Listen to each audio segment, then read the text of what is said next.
मुदाक्करात्तमोदकं सदा विमुक्तिसाधकं कलाधरावतंसकं विलासि लोकरक्षकम् अनायकैकनायकं विनाशितेव दैत्यकं नताशुभाशुनाशकं नमामि तं विनायकम् न तेतरातिभीकरं न वोदितार्कभास्वरं न मत्सुरारिनिर्झरं नताधिकापदुत्तरम् सुरेश्वरं निधीश्वरं गजेश्वरं गणेश्वरं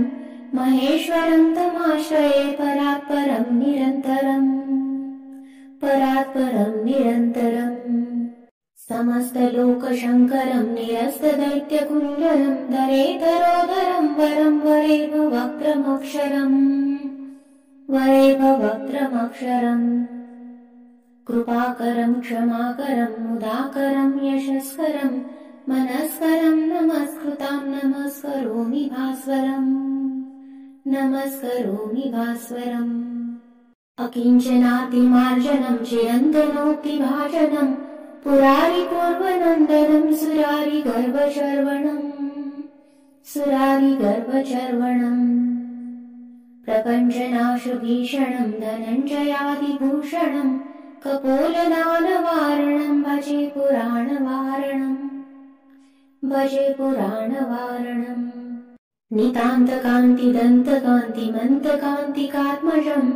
अचिन्त्यरूपमन्तहीनमन्तराय कृन्तनम् हृदन्तरे निरन्तरं वसन्तमेव योगिनां तमेकदन्तमेव तं विचिन्तयामि सन्ततम् महागणेश पञ्चरत्नमादरेण योन्महं